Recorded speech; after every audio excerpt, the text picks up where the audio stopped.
So good morning to all the third year PharmD students. So this is Dr. K.Sunil Kumar. So let's continue diuretics. I think till now we have finished about the high ceiling diuretics, that is furosemide or loop diuretics, and we also discussed in the last class about the thiazide diuretics in detail. Now moving ahead, let's discuss about weak diuretics. So in weak diuretics, I would like to start the discussion with carbonic anhydrase inhibitors. Okay, I think while classifying diuretics, I clearly mentioned that carbonic acid enzyme is present in many areas of the nephron. Okay, and even it is present in eye, and even it is present in brain. Okay, but the predominant action of carbonic anhydrase enzyme, let's talk in terms of nephron. So carbonic anhydrase is responsible for the formation of carbonic acid, and carbonic acid once again splits into bicarbonate and H plus ion, and bicarbonate will be absorbed, H plus ion will be secreted, and simultaneously along with bicarbonate sodium will also be reabsorbed. Okay, so here carbonic anhydrase is responsible for the reabsorption of sodium bicarbonate, and we know that sodium reabsorption is also associated with the reabsorption of water. So that's why, so when sodium is reabsorbed, water will also be reabsorbed, and there is an increase in blood volume that will result in increase in blood pressure, hypertension, that will also results in congestive heart failure, that may further worsen the condition of congestive heart failure, edema, etc. That's why this carbonic anhydrase enzyme, if it is blocked by drugs like acetazolamide, definitely carbonic acid will not be produced. And when carbonic acid is not produced, there is no question of bicarbonate reabsorption or sodium reabsorption. Okay, so that is the mechanism of action that I have outlined briefly when I was discussing uh, when I was discussing the classification. Okay, so let me share a picture or a slide. So, and let's continue the discussion on carbonic anhydrase inhibitors. Okay, because you should understand this.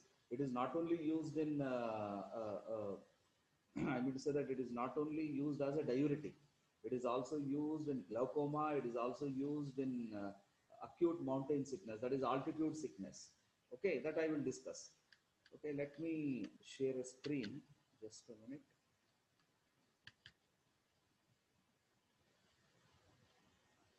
Yeah, I think this is quite visible to everyone. Yeah. So let me start the discussion. Please just pay attention. So weak or adjunctive diuretics, supportive diuretics. Okay, if even when a strong diuretic or high ceiling diuretic, when it is having a tendency to produce certain adverse effects, then you reduce the dose of that particular diuretic, strong diuretic or medium efficacy diuretic, and you can add weak or adjunctive diuretic, so that the dose of individual diuretic will be reduced and the chances of side effects will also be minimized. Okay, and here let's come to the discussion carbonic anhydrase inhibitors. So as I mentioned, carbonic anhydrase is present in many nephron sites. Okay, it is present in many areas in the nephron, but the predominant location of the enzyme is luminal membrane of proximal convoluted tubule. That is a membrane facing the lumen. Okay, that is especially in proximal convoluted tubule. Okay, I think you know luminal membrane. Suppose this is your PCT, for example, and you are having several cells in the PCT, proximal convoluted tubule, and here somewhere here the enzyme will be present. This is a dot. Okay, so this is L, lumen. So luminal membrane means the membrane which is facing towards the lumen. Okay, so the plasma membrane which is facing towards the lumen is the luminal membrane. So it is present in the luminal membrane of proximal convoluted tubule. Okay, and as I mentioned, carbonic anhydrase is an enzyme which catalyzes the reversible reaction. Okay, H2O plus carbon dioxide it catalyzes into H2O plus CO2. It gives to rise to H2CO3, carbonic acid. Okay, and as I told you, this carbonic acid is going to split further into H plus and HCO3 minus. H plus and HCO3 minus. Okay, it is a reversible reaction. And here, let me come to the point here. So carbonic anhydrase thus functions in carbon dioxide and bicarbonate transport and H plus ion separation. Okay, let me show you here. You can see carbonic anhydrase. It is involved in, see, the same carbonic anhydrase. It is allowing the formation of H2O and carbon dioxide, and that H2O and carbon dioxide will transported into the epithelial cell. Okay, and also bicarbonate will also be reabsorbed in the presence of carbonic anhydrase. Okay, and simultaneously H plus ion will be secreted here. You can see, and along with that, this is what we don't want: sodium reabsorption. Okay, so let me tell you, explain this picture from the beginning. So it's very simple. Here, as I told you, this is a lumen of the PCT L, and this is a cell, and this is blood. And this here, what happens? First, water and carbon dioxide, they unite and they enter into tubular epithelial cell. Here they will enter, and water and carbon dioxide in presence of CaSe, that is carbonic anhydrase, they will result in the formation of carbonic acid. Okay, and carbonic acid, it is further ionized immediately. It spontaneously it gets ionized into H plus and HCO3 minus. Okay, so here the problem is HCO3 minus is reabsorbed.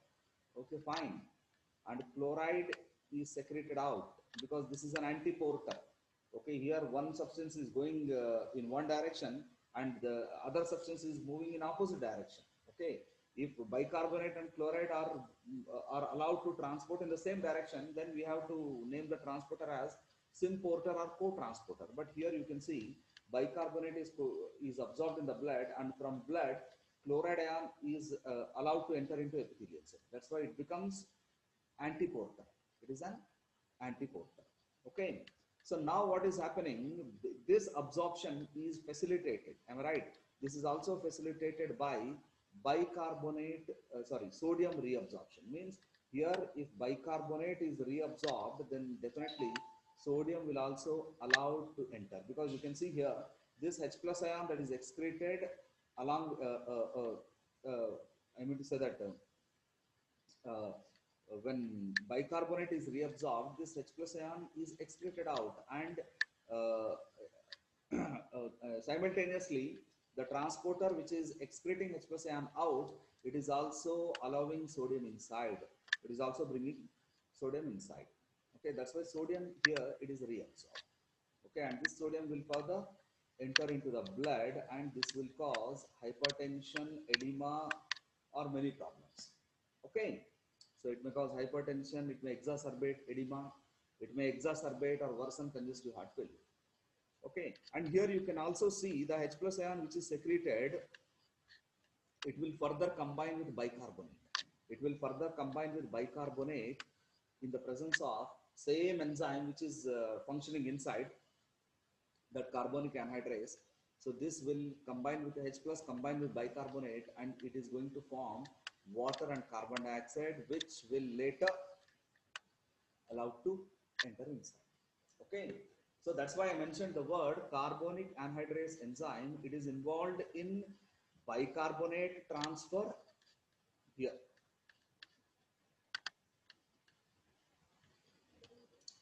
It is involved in bicarbonate transfer, and the same carbonic anhydrase enzyme, it is also involved in carbon dioxide transfer. So both will enter inside.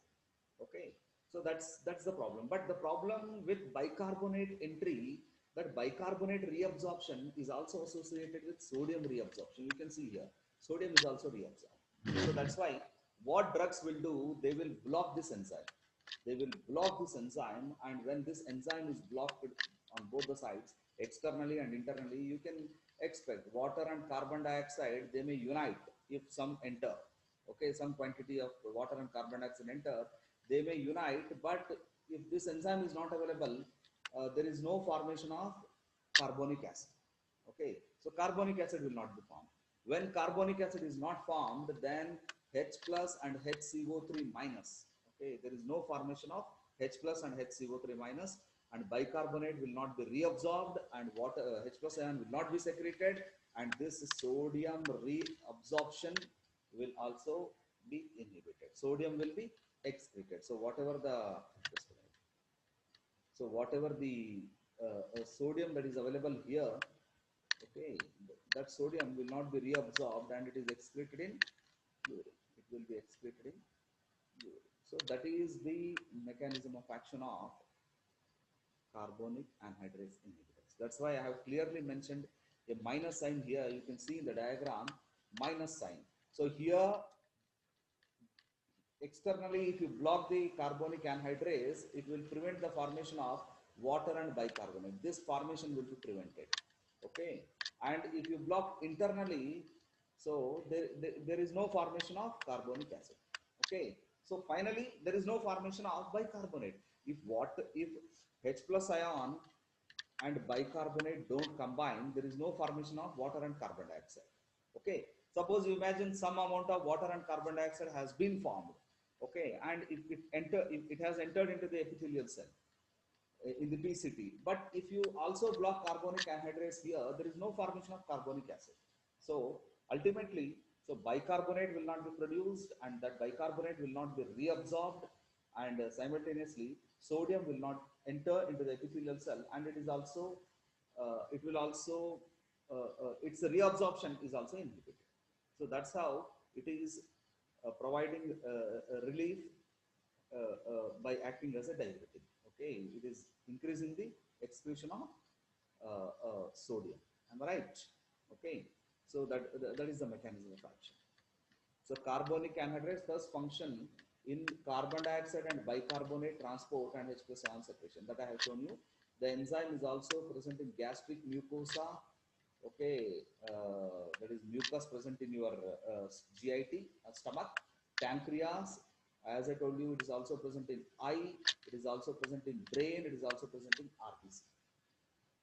Okay, and here carbonic anhydrase inhibitors such as acetazolamide interfere with the reabsorption of bicarbonate. That bicarbonate reabsorption here,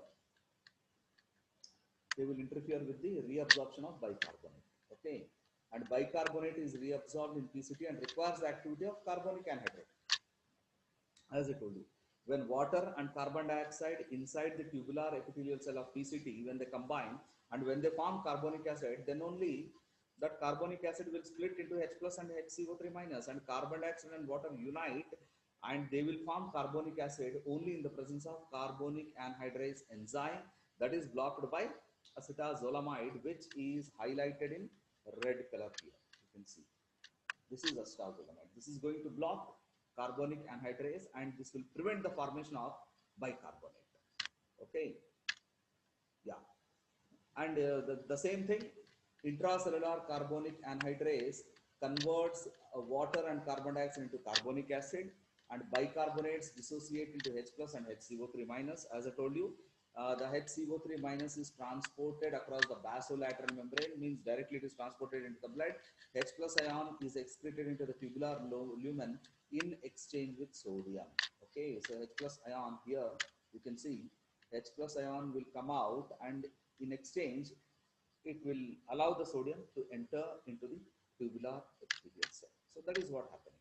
Okay, the H plus ion combines with filtered bicarbonate and it will form carbonic acid, which immediately dissociates into H plus H2O and CO2, that is reabsorbed. The same cycle will repeat if this carbonic anhydrase enzyme is not inhibited.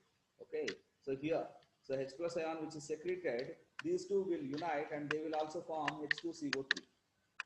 H2CO3. And once again, this H2CO3 will split into H2O and CO2. Okay, and they will enter into the tubular epithelial cell. And once again, the same enzyme will split H2O and will allow the H2O and CO2 to form carbonic acid.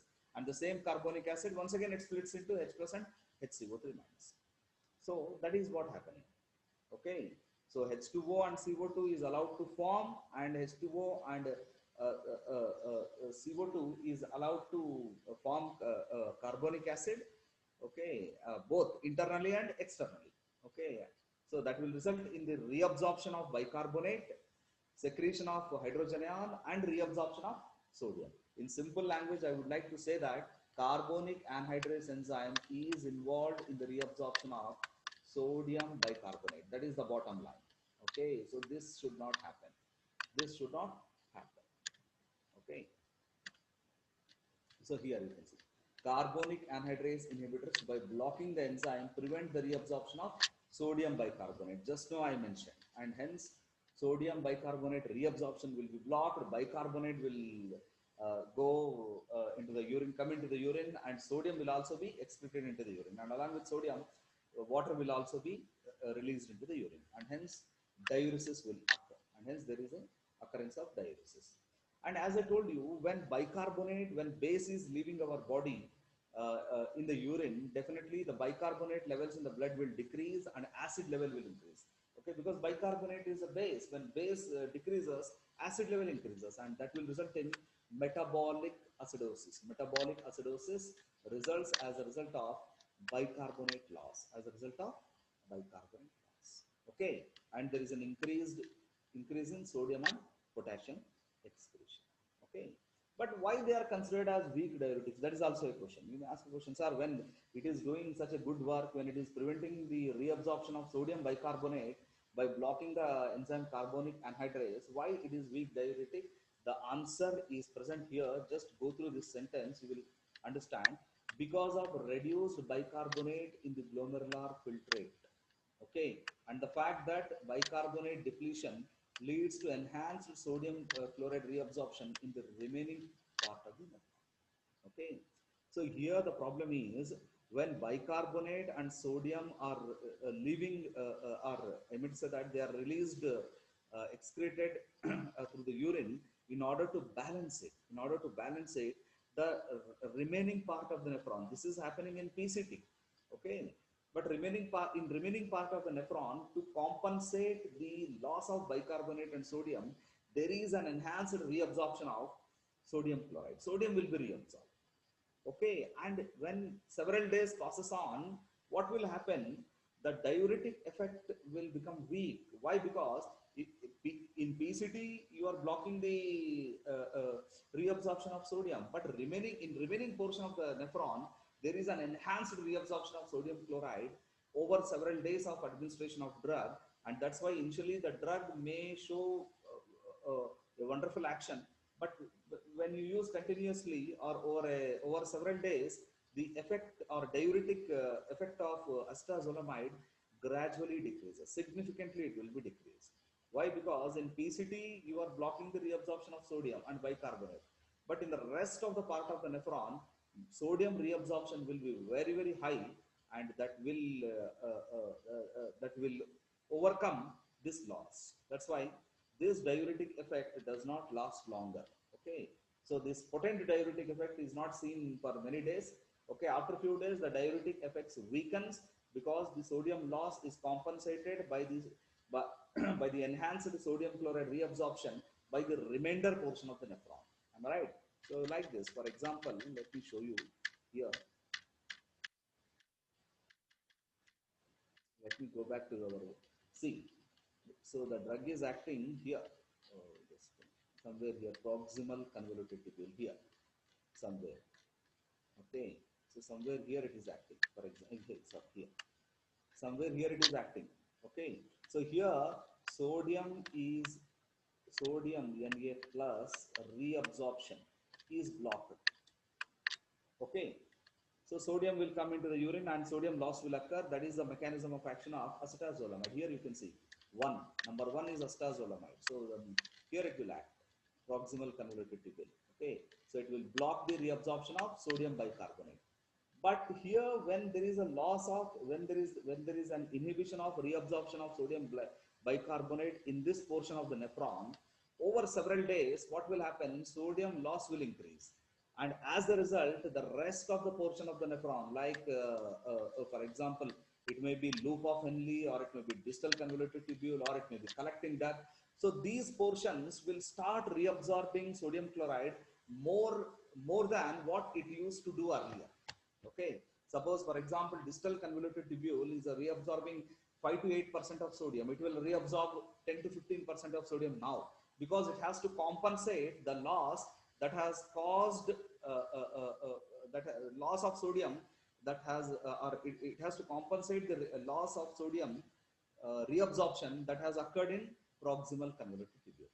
Okay, so there in proximal convoluted tubule, if the reabsorption becomes slow because of blocking of that particular enzyme, so other parts of the nephron becomes active and they start reabsorbing sodium chloride. Okay, and as over several days you see that, so the sodium excretion will not be that much. Am I right? Because here you are blocking. Here you are blocking sodium excretion, but when the sodium, same sodium comes somewhere here, okay, when same sodium, the same sodium which you are prevented reabsorption, okay, here, the same sodium when it comes here, so here reabsorption will increase, okay. That's why the diuretic effect becomes weakened as the days passes on, okay. That's why it is considered as a weak diuretic, got it? So the same thing I have mentioned here. The diuretic effect of efficacy of acetazolamide decreases significantly with the use over several days. Okay, because of reduced bicarbonate in the glomerular filtrate and the fact that bicarbonate depletion leads to enhanced sodium chloride reabsorption by the remainder portion of the nephron. Other portion of the nephron will start reabsorbing sodium chloride. That's why the diuretic efficacy of acetazolamide decreases with use over several days. That's it. Okay. And acetazolamide is now used in the treatment of glaucoma. I think this is quite visible to you. So glaucoma. I think glaucoma, you know that. Glaucoma is a condition where there is an increased IOP, intraocular pressure, or it is also called as intraocular tension. IOP or IOT, we also call it as. What is this IOP or IOT? So a simple question, why your eyeball is in fixed position? When you bend your head, when I bend my head, why eyeball is not coming out? Why it is balanced? Have you seen some individuals in whom the eyeball is protruding out? Especially in hyperthyroid cases, we will see. Okay, what is that called as? Exophthalmos goiter. Okay, or even in glaucoma, some individuals' eyeball will protrude out, they will come outside. Okay, so that kind of situation will be seen in intraocular, sorry, in glaucoma.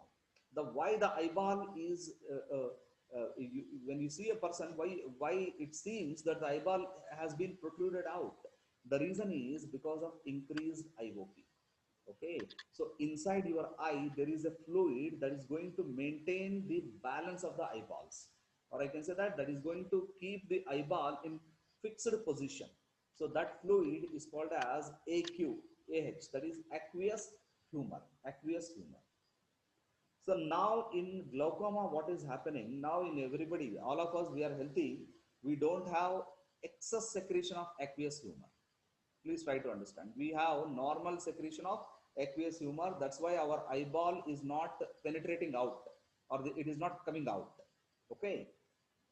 Is it clear? I am not saying that it is coming out. It indicates that it is protruding. Okay, it is protruding slightly forward from its location. Okay, so it is coming out slightly front from its location. So that is what we can say in glaucoma. In glaucoma, the problem is we don't have glaucoma because we have a normal aqueous humor secretion. But in glaucoma, what happens? There is an increased secretion of aqueous humor. The ciliary epithelium of the eye, so it secretes a large amount of aqueous humor, and as a result of that, intraocular pressure will increase, and that will push the eyeball in the forward position, and that is the problem. Okay, you may ask a question, oh, what happens, sir, when the eyeball comes out? What is the problem? The problem is it damages your optic nerve, and the person can even become blind. The blindness can occur. Okay, that's why that protrusion is very dangerous. Okay, that's why what we have to do, you have to see there are two problems here.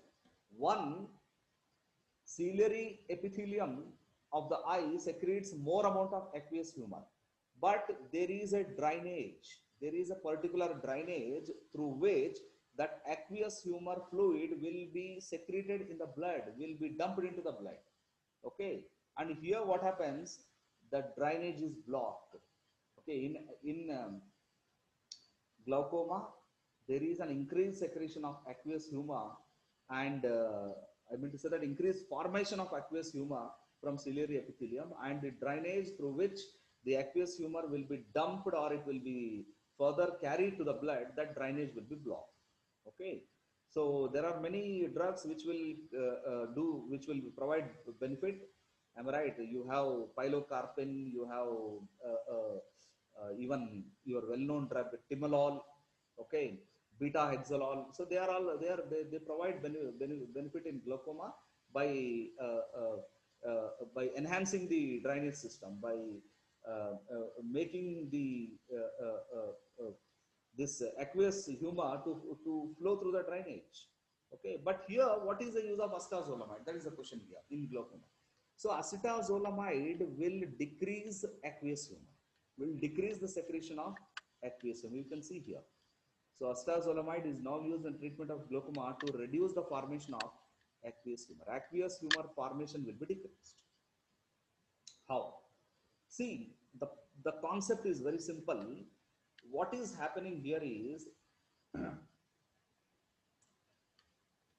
sodium bicarbonate. This is the same substance that is causing the problem even here. Okay. So this sodium bicarbonate is secreted from blood into the aqueous humor. This is what happening in glaucoma. In glaucoma, the bicarbonate, you can see here, the ciliary epithelium of the eye secretes bicarbonate from the blood into the aqueous humor. Okay, sir, let's bicarbonate comes from the blood into the aqueous humor. What is the problem? I told you, I have shown you the diagram. So when bicarbonate enters into the blood, when bicarbonate enters into the blood here, what is coming along with that? Sodium is also coming along with it. Okay, and when sodium comes along with bicarbonate, so what sodium attracts along with it? It will also attract water. Water will also come along with sodium. Okay, is it clear? Got it? So that's why the problem is, just you can observe here. So from blood actually here it's quite reverse. Let me tell you. Yeah.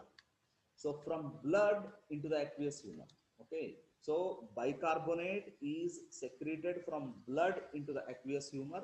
Along with that, sodium will also be secreted. And when sodium and when sodium and bicarbonate comes from blood into the aqueous humor, it will also attract water.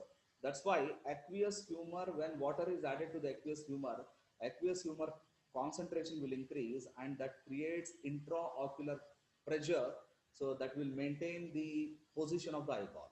Okay, and as a result of increase in intraocular pressure, so the eyeball will protrude out, and that will result in glaucoma, and it can damage optic nerve, and it is even going to cause serious what? Yeah, it can even cause serious blindness.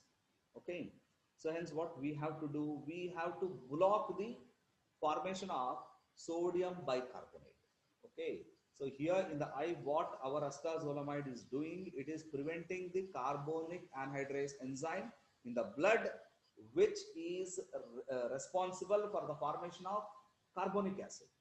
If carbonic anhydrase is inhibited, so there is no formation of carbonic acid in the blood. When there is no formation of carbonic acid in the blood, there is no question of H plus and HCO3 minus. Bicarbonate is not formed. When bicarbonate is not formed, there is no secretion of bicarbonate from blood into the aqueous humor. Okay, and when there is no secretion of, I mean to say that bicarbonate from blood into the aqueous humor, there is no secretion of sodium and no secretion of water. Aqueous humor remains as it is. No, water will not be added to the aqueous humor, or sodium will not come into the aqueous humor, bicarbonate will not come into the aqueous humor. intraocular pressure will not increase, and even intraocular pressure, the increased intraocular pressure decreases. And as a result, there is a wonderful benefit in in glaucoma. Okay, so glaucoma, which is caused as a result of secretion of uh, uh, bicarbonate by the ciliary epithelium, okay, from blood into the aqueous humor.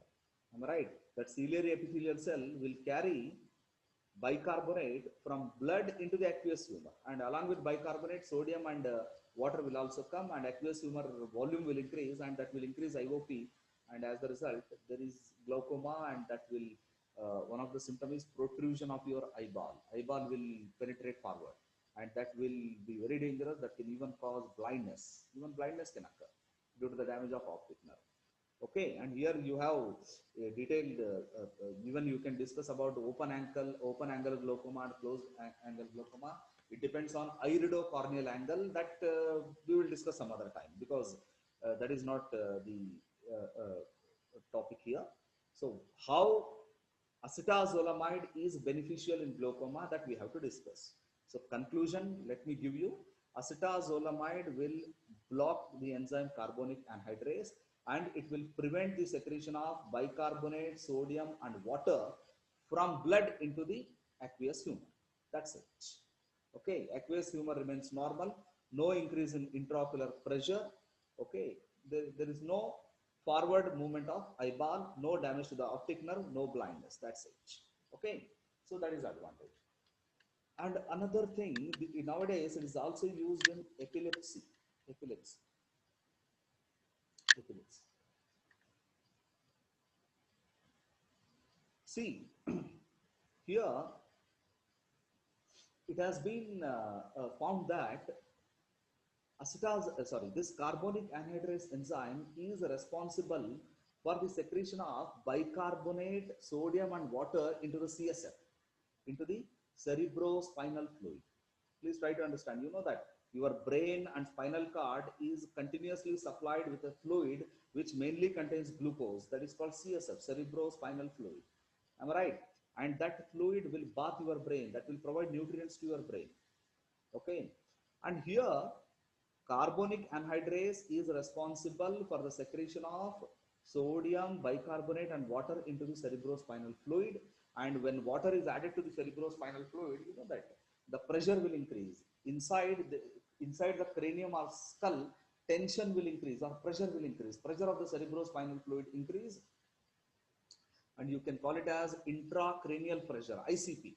Intracranial pressure will increase as a result of increased secretion of sodium, bicarbonate and water in the cerebrospinal fluid by the conversion of carbonic acid into H plus and HCO3 minus in CSF by carbonic anhydrase.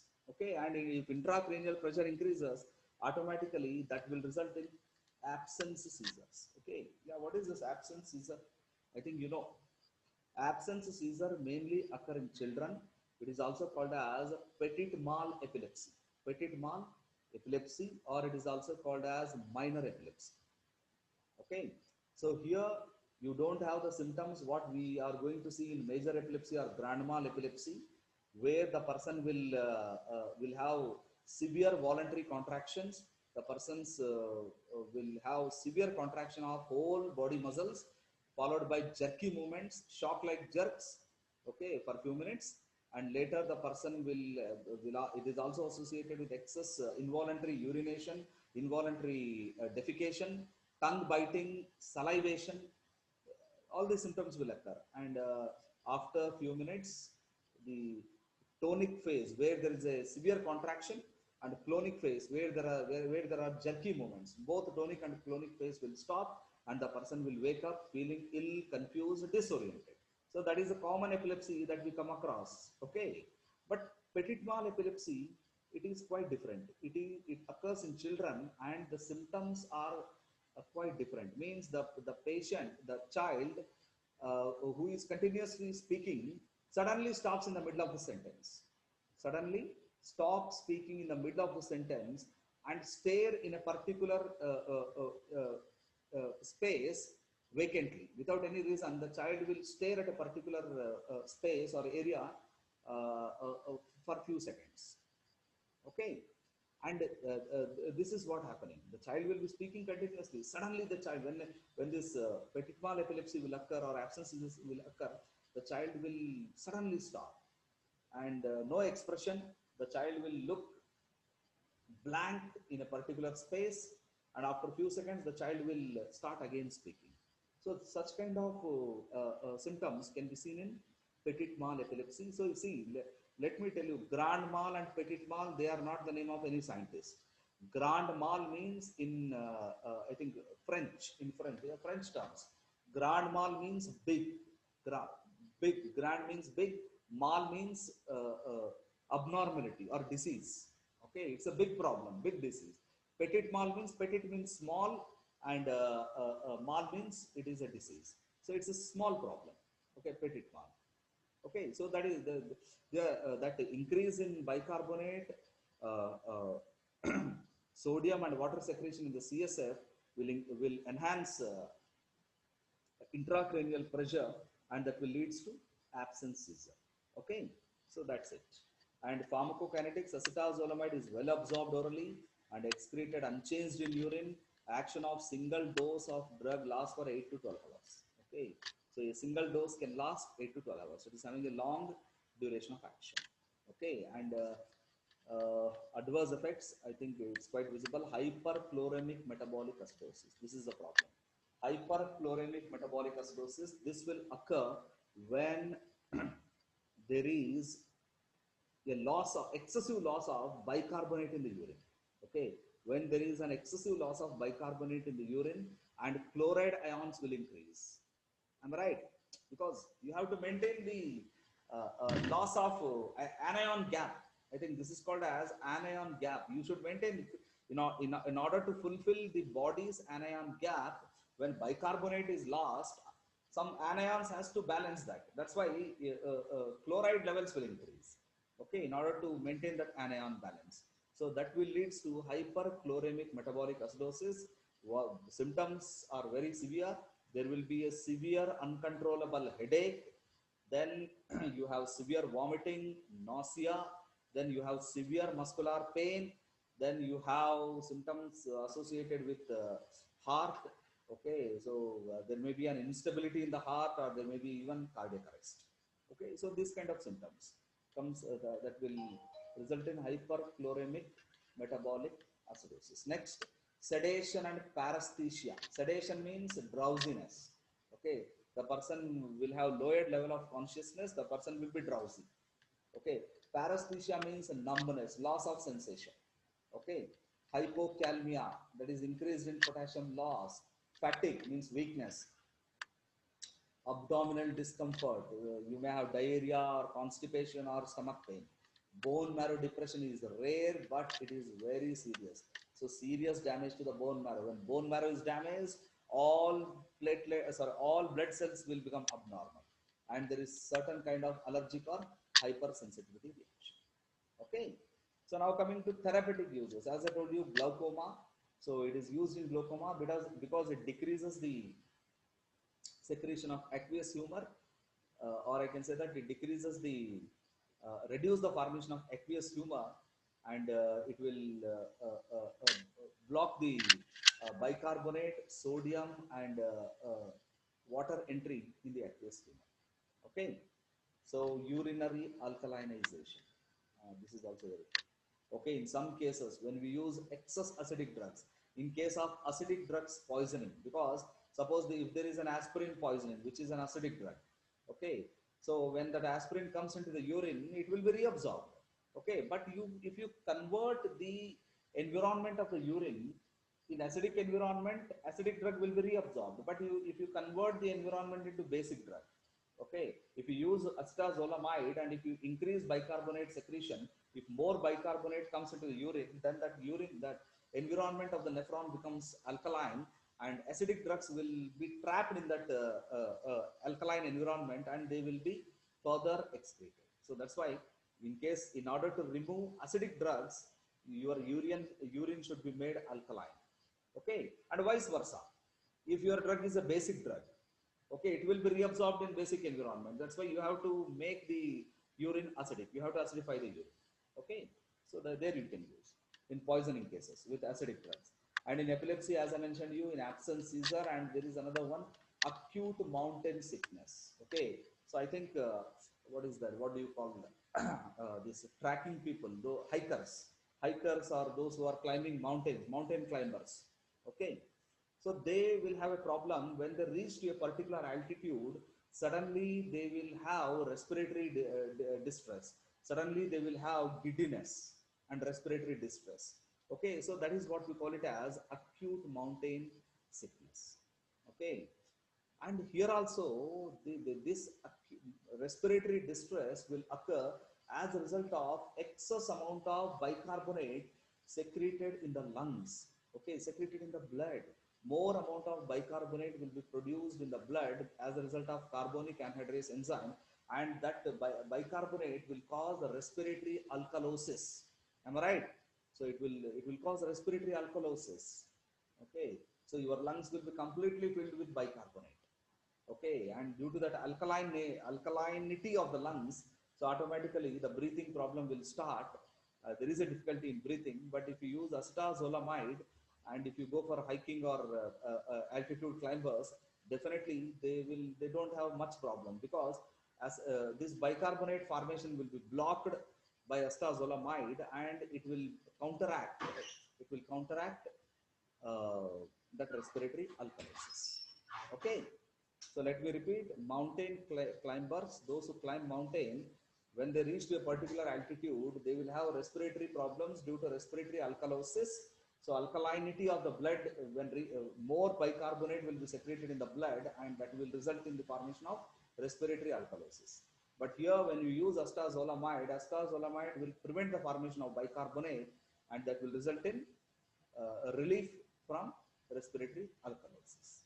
Okay, so that's it. So that is about your what do I say? That is your carbonic anhydrase inhibitors. Okay, so I think I have discussed in detail. Next, coming to the another topic that is called as potassium sparing diuretics.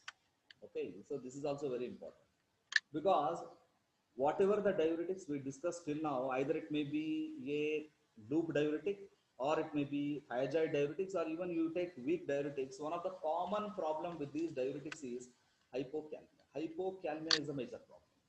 Okay, especially with thiazide and loop diuretics. Here, what happens? What happens with these hypokalemia? You can see the symptoms. Okay, there is a severe muscle weakness, there is a drowsiness or sedation, CNS manifestation, you will have brain related problems, you may have hallucinations, you may have delirium, you may have dementia. So all these CNS manifestations, confusion, disorientation, so that might be seen. And also cardiac rhythm disturbances. Okay, so abnormality in the heart rate will fall down, there is a severe bradycardia, there is a severe bradycardia, or even tachycardia, anything can happen. So that hence, how to overcome this problem? When thiazide and loop diuretics, when they are chronically consumed, they will cause this hypokalemia. So two things can be done. Whatever the potassium that is lost by loop diuretics or thiazide diuretics, you restore the potassium. Okay, so the potassium loss can be managed with potassium supplementation. You can go for potassium supplementation. Give potassium electrolyte, potassium supplementation. Okay, supply potassium. Okay, you can give a drink which is made up of potassium, so that, or you can give IV injection of potassium salts, that will restore the potassium. Or you can use certain type of diuretics that is called as potassium sparing diuretics. Along with these diuretics, you can use these diuretics, because they will prevent the excretion of potassium. Okay, and let me tell you why potassium will be excreted. That is, I think I have clearly mentioned the reason behind this. Just a minute. Yeah. See, the same thing I will repeat. When thiazide diuretics, which are going to mainly act on thick ascending limb of loop of Henle. Here, sorry, thiazide, not loop diuretic. So loop diuretics, when they block this channel, what is going to happen? Sodium potassium chloride reabsorption will be blocked, and here sodium, I am talking about sodium. So sodium, even potassium and chloride. Okay. So these three ions, they will not be reabsorbed and they will travel, and finally where they will come? They will come to the collecting duct. Okay, here potassium will come here. Okay, here sodium will come here. Na, sorry, this is Na, and here chloride will come here. Cl minus, Na plus. So let's forget about sodium and chloride.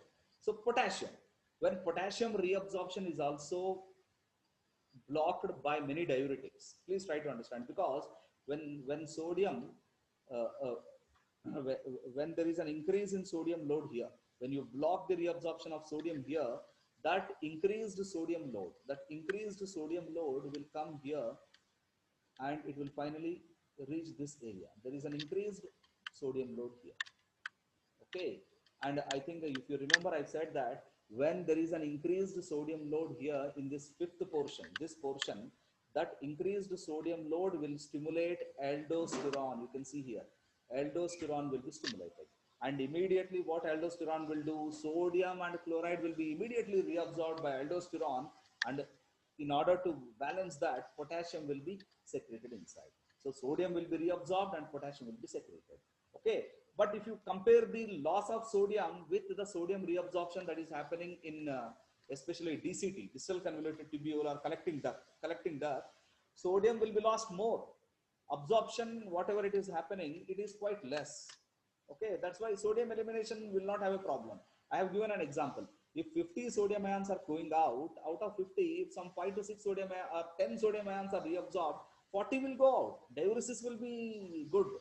But whatever the 10 sodium ions that are reabsorbed, along with that, 10 potassium ions will be excreted for every 10 sodium ions reabsorption. As a result of that, every time when increased sodium load comes to the collecting duct, that increased sodium load will be reabsorbed to a certain extent, and that will promote secretion of potassium. That's why large amount of potassium will be lost, and that will result in hypokalemia. Got it? So that's why what we have to do, even the same problem is with thiazides here also. If you block the sodium chloride reabsorption, the sodium chloride will come here. It will be reabsorbed in aldosterone by aldosterone collecting duct, and the same thing, potassium will be secreted. Okay, so that is what happened.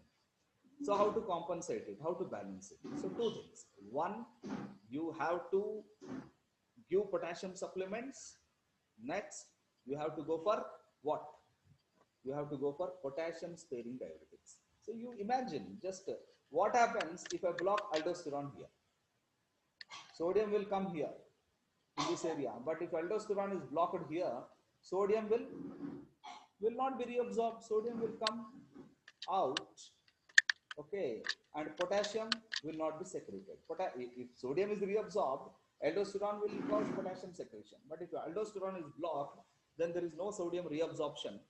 Sodium will come out and there is no potassium loss. So that is the work done by potassium sparing diuretics. I hope you got it. And some drugs, what they will do, they will not directly act on aldosterone. They will act on that particular sodium channel that is responsible for sodium absorption.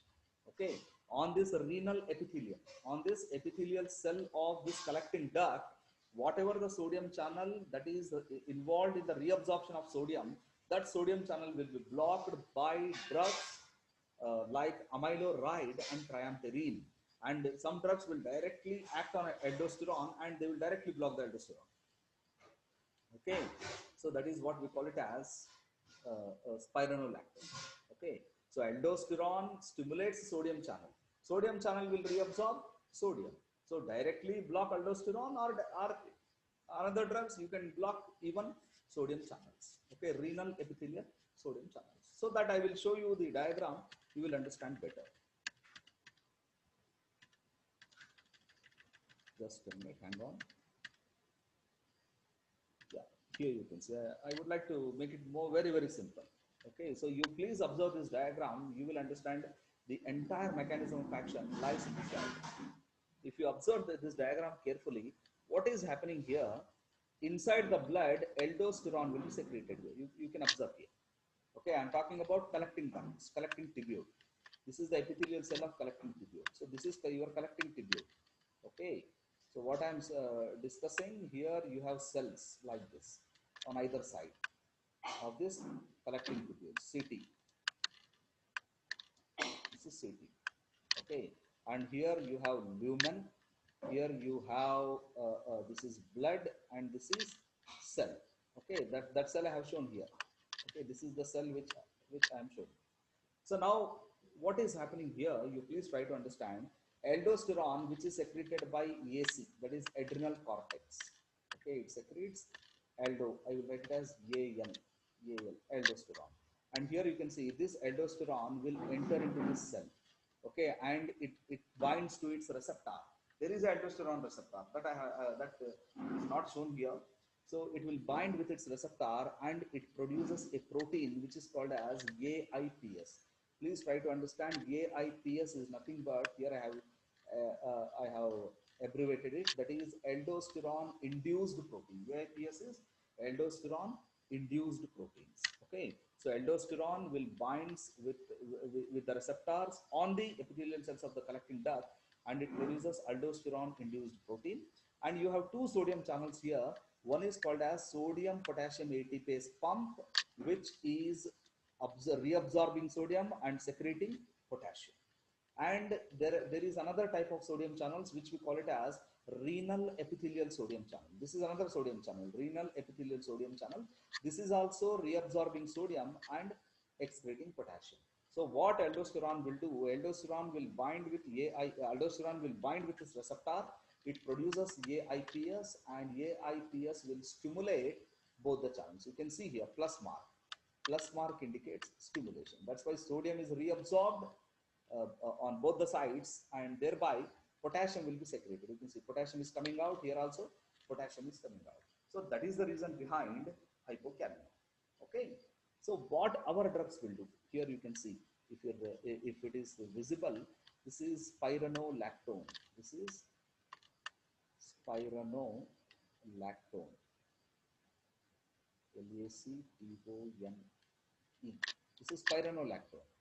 Okay, so what spironolactone is doing, it is going to block the aldosterone receptors. It is going to block the aldosterone receptor, and it prevents the formation of AIPS. That's it. Aldosterone induced protein is not formed when aldosterone receptors are blocked. You can expect what is going to happen when aldosterone induced proteins are not produced, when aldosterone is not allowed to bind with the receptor. Can we expect the stimulation of sodium channel on either side? No, there is no stimulation of sodium channel. Can we expect sodium reabsorption? No. Can we expect potassium secretion? No. That's why the potassium loss can be prevented. Got it? Okay. So that's why sodium will not be reabsorbed, sodium will be excreted. Sodium excretion will increase. Sodium excretion will increase, and potassium loss will not occur. Potassium is going outside here. This will be prevented. That is one way. That is one kind of mechanism with which drugs like spironolactone will work. Spironolactone will directly act on aldosterone receptor. It will prevent the formation of aldosterone induced proteins. When aldosterone induced proteins are not allowed to form, they will not stimulate sodium channels present on either side of the cell membrane on epithelial cells of collecting duct. Sodium reabsorption will not occur, sodium excretion will increase, and thereby potassium excretion decreases. Thereby you can conserve, you can save potassium loss. Okay, this is one thing. And here you can see this particular channel. If you concentrate here, let me change the pointer. Just a minute. I will select highlighter. If it is quite visible to you, you observe this portion.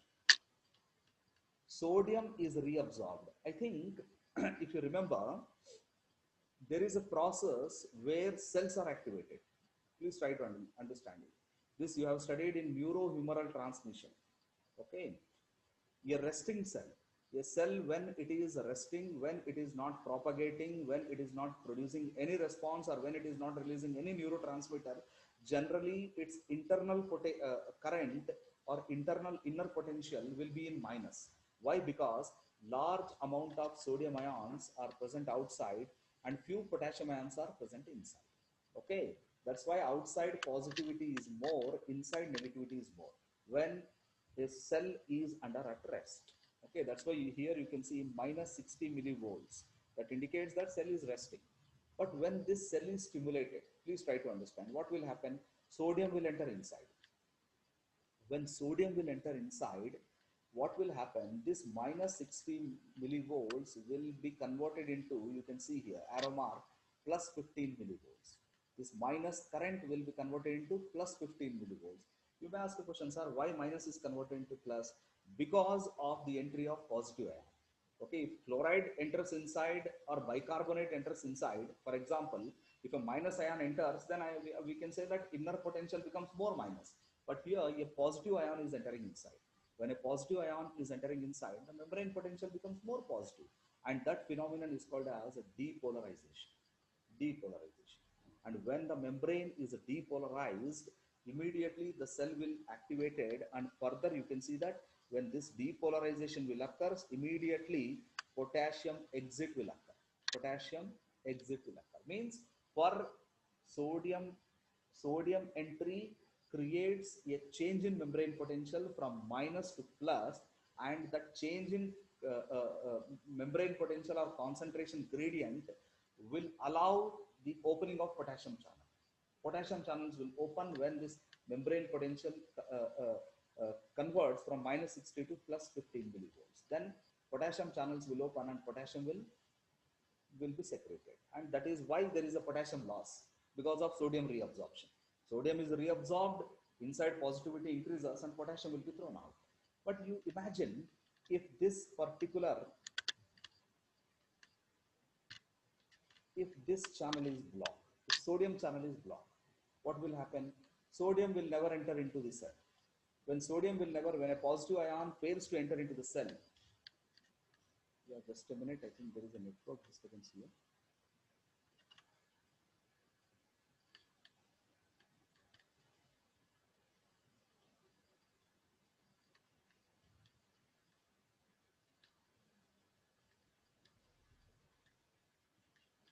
Yeah, yeah, sorry for the disturbance. Just a minute, let me share the screen again. Just a minute.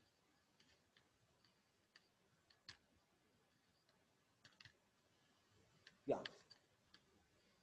let me continue the discussion. So you can imagine when sodium is not allowed to enter, when you block the sodium channel here, especially here. So sorry, this is the sodium channel. When you block the sodium channel in this area, okay, so definitely sodium will not enter inside. So membrane potential which is in minus, so okay, which is in minus, okay, it will not be converted into plus. When the membrane potential or the concentration gradient required for the opening of potassium channel, that concentration gradient is converting from minus to plus. Okay, that membrane potential, when it doesn't reaches plus, potassium channel will not open. Okay, and as a result there is no potassium loss will not occur. Okay, so that work will be done by inhibitor of renal epithelial sodium channel, that is well known drug that is called as amyloride. Here you can see amyloride will do that. It will directly block the sodium channel. It will not allow the sodium entry into the epithelial cells of collecting duct. And when sodium entry is blocked, then the inner membrane potential will remain in minus itself. It won't, the potential will not depolarize. When depolarization means away from minus, becoming positive. When the membrane potential fails to become positive, then automatically you can expect what will happen. Potassium channels will not open, potassium will not come out. Okay, that's why this is how they are conserving potassium. Okay, got it. So this is about these drugs. You can just go through. Bioavailability of spironolactone is 75%. It is highly bound to plasma proteins and completely metabolized in liver. And it is a prodrug actually. It is converted into active metabolite here. You can see here, kenrenone. Okay, kenrenone is the active metabolite. Canrenone. Kenrenone. Okay, so you can see here. Half-life of spironolactone is 1 to 2 hours. But half-life of kendrinone, you can see nearly 18 hours is the half-life. Okay, so the half-life of the active metabolite is very, very high. Okay, so an adverse effects you can see. So drowsiness, confusion, abdominal setup is one of the problem. Hirsutism. Hirsutism means excessive growth of hair in female. Okay, some females we have seen. You can see that mustaches in the female. Okay, some females will have mustaches, and some females will have abnormal growth of hairs on the skin. Okay, so that is called hirsutism. Gynecomastia, impotence, and menstrual irregularities. Gynecomastia means development of breast in male. Males will have abnormal mammary glands. Okay, and there will be a development of breast in males. Excessive growth of mammary glands in male. That is gynecomastia. Impotence means unable to produce offspring, and menstrual irregularity. So periods irregularity. Okay, and most serious problem is hyperkalemia. This is also a very problem. If you use these diuretics, they will prevent the potassium loss. But when they conserve potassium, when they save potassium, when they are used for prolonged, I mean, say when they are utilized for many days or prolonged usage, will leads to excessive conservation of potassium. More potassium will be saved in the blood, and that will result in hyperkalemia, acidosis. Acidosis will also occur, especially in cirrhosis, alcoholic patients in whom the healthy liver tissue will be replaced by what? Replaced by fiber tissue. Healthy tissue is replaced by fibrous tissue, because H plus ion secretion is associated, sorry, potassium excretion is also associated with H plus excretion. If you block potassium excretion, definitely H plus ion will also, its excretion will also be blocked. That's why blood pH will increase, and that may result, that is particularly seen in alcoholics in whom there is a problem of cirrhosis, and peptic ulcer may also occur due to increased H plus ion reabsorption. That may also aggravate. Okay, that's it. Uses in edema to counteract potassium loss due to thiazide and loop diuretics, hypertension, and congestive heart failure. And lastly, yeah, this is what I have discussed. Inhibitors of renal epithelial channels and osmotic diuretics. Let's a brief note. I told you that if the concentration of the filtered solute is increased, okay, generally why there is a reabsorption?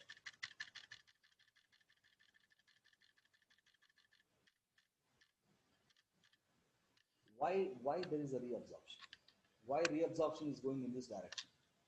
Because the concentration of the solute is more, or the concentration of solute in the lumen is this is the lumen. Here the concentration is less. Just a minute. Yeah, is less, and here the concentration, sorry, here the concentration is more. Please try to understand. The concentration of the solute is less here. Here the concentration of the solute in the blood is more. That's why absorption is going on in this direction. Okay.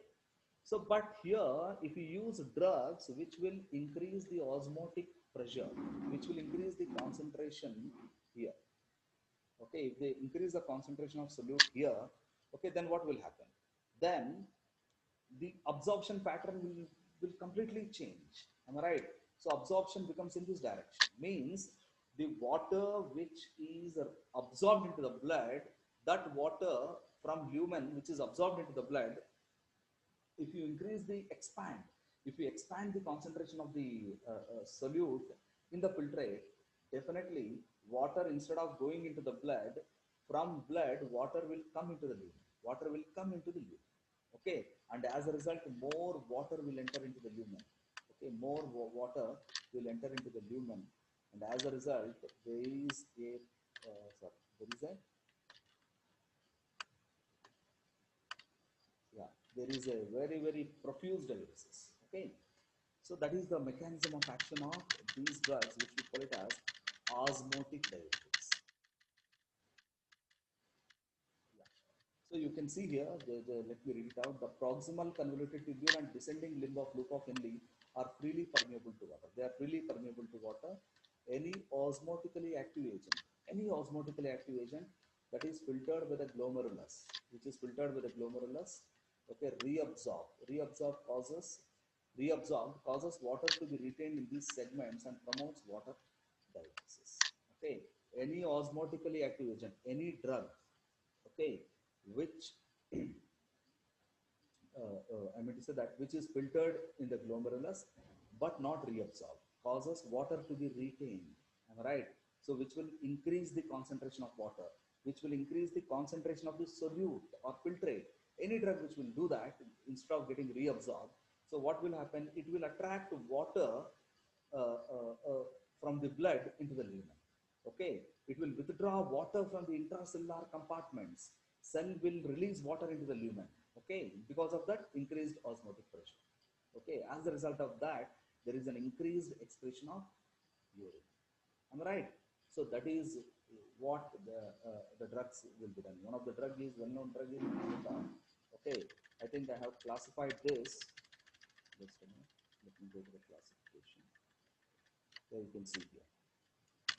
Yeah, mannitol, isosorbide, and glycerol. So these drugs will increase the concentration of solute in the lumen, and thereby they will expand the volume of the lumen, so that water will be withdrawn from the blood into the lumen. Water will travel, water will not be reabsorbed. Instead, water will come from cells into the lumen.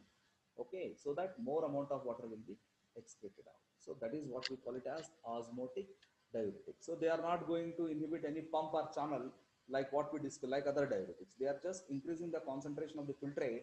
Due to that enhanced concentration, there is an osmosis occurs in opposite direction.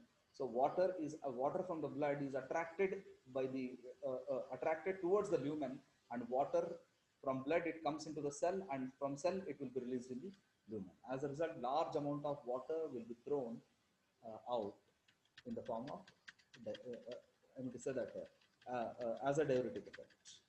Okay, that's it. So that completes your diuresis. Yeah. So that completes your diuretics. So I will display the video. So please go through the video, and if you have any doubts regarding this carbonic anhydrase inhibitors or osmotic diuretics or potassium sparing diuretics, please ask questions and clarify your doubts. Okay, and try to clarify the doubts immediately, because as the time passes, things will we will try to discuss much more things in detail. So these things will be you can't remember. That's why wherever you feel the things are complicated, there itself you solve it. Okay, yeah. Even as I mentioned, in the middle of the discussion you can stop me and you can have a discussion. Okay, okay, thank you very much for listening to me.